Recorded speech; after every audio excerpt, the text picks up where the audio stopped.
బీసీలకు న్యాయం చేయడం కోసం ఈరోజు ఒక ప్రత్యేకమైన కేబినెట్ పెట్టుకొని చర్చించాం. ఇందులో అధ్యక్ష 3 ప్రధానమైన విషయాల్ని ఈరోజు నిర్ణయం చేశాం. చాలా ఉన్నాయి కానీ 3 ప్రధానంగా నిర్ణయాలు చేశాం. బీసీలకు గ్రామీణ స్థానిక సంస్థల్లో 34% రిజర్వేషన్లు చట్టంలో ఏముందో అది కల్పిస్తాం. అది మొదటి నిర్ణయం. పట్టణ స్థానిక సంస్థల్లో 33.33% రిజర్వేషన్ కల్పిస్తాం. ఈ 2 కూడా చట్టంలో ఉన్నాయి అధ్యక్ష. అది కూడా నేను వస్తాను. ఇంకొక పక్కన అర్బన్ లోకల్ బాడీలో మేయర్, మున్సిపల్ చైర్మన్స్ని ప్రత్యక్ష ఎన్నికల ద్వారా ఎన్నుకునేదానికి శ్రీకారం చుట్టాం.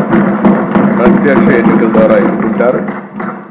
అయారాం గయారాంలు ఉండరు. సుస్థిరమైన పాలన, సమర్థవంతమైన పాలన మా కూటమి నిర్ణయం అని చెప్పి ఇంకొకసారి ప్రజలందరికీ విజ్ఞప్తి చేస్తున్నాను. మూడోది, 13 జిల్లాలు ఉన్నాయి, జిల్లా పరిషత్తులు ఉన్నాయి, 28 జిల్లాలు ఉన్నాయి. ఇది కూడా ఒక హిస్టారికల్ నిర్ణయం. రాబోయే ఎన్నికల్లో ఆంధ్రప్రదేశ్లో 28 జిల్లా ప్రజా పరిషత్తులు వస్తున్నాయి.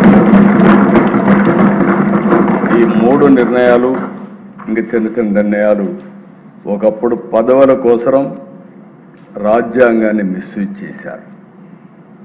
డిప్యూటీ మేయర్లు 2, జిల్లా ప్రజా పరిషత్తుల వైస్ చైర్మన్లు 2.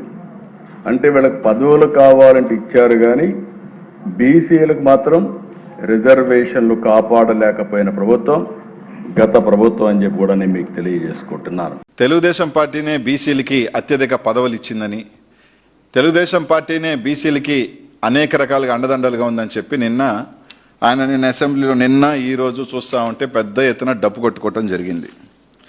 కానీ ఈరోజు తీరా చూస్తే ఈ రాష్ట్ర చరిత్రలో ఏదైనా ఒక ప్రభుత్వం బీసీలకు, ఎస్సీ ఎస్టీలకు కానీ, మైనారిటీలకు కానీ, అంటే బడుగు బలహీన వర్గాలకు సంబంధించి ఈ రాష్ట్రంలో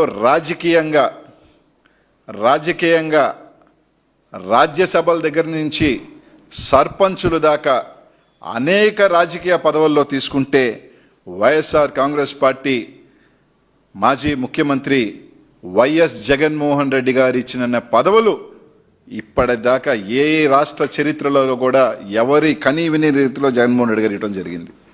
ఈరోజు చంద్రబాబు నాయుడు గారు వచ్చి 34% నేనే ఇస్తా ఉన్నాను, గతంలో జగన్మోహన్ రెడ్డి గారు 24% ఇచ్చాడు, స్థానిక సంస్థల్లో జగన్మోహన్ రెడ్డి గారు మోసం చేశాడు, రేపు దీన్ని తీసుకొని కోర్టుకు వెళ్తారు అని చెప్పి చంద్రబాబు నాయుడు గారు చెప్పడం జరిగింది.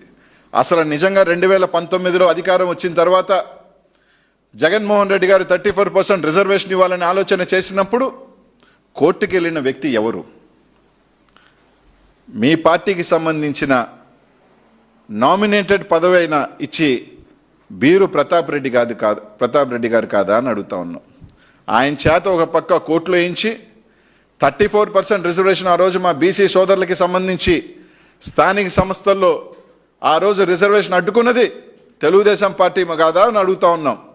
ఆ రోజు జగన్మోహన్ రెడ్డి గారు తీసుకొచ్చిన జీవోని ఛాలెంజ్ చేస్తూ కోర్టుకు వెళ్ళి ఆ రోజు కోర్టుకు అడ్డుకుంటే జగన్మోహన్ రెడ్డి గారు స్పష్టంగా చెప్పారు, ఈరోజు కోర్టుకు వెళ్ళినప్పటికీ కూడా 34% తగ్గకుండా నేను ఈ రాష్ట్ర చరిత్రలో ఏదైతే రిజర్వేషన్ 34% అన్నారో అంతకన్నా ఎక్కువ శాతం ఈరోజు రాజకీయ పదవులు ఇస్తానని చెప్పి ఇచ్చి చేసి చూపించిన ముఖ్యమంత్రి ఎవరైనా ఉన్నారు ఈ రాష్ట్రంలో అంటే, ఈ రాష్ట్రంలోనే కాదు ఈ భారతదేశ చరిత్రలో అంటే అది ఒక వైఎస్ జగన్మోహన్ రెడ్డి గారు మాత్రమే అని చెప్పి ఈరోజు తెలియజేస్తా ఉన్నాం.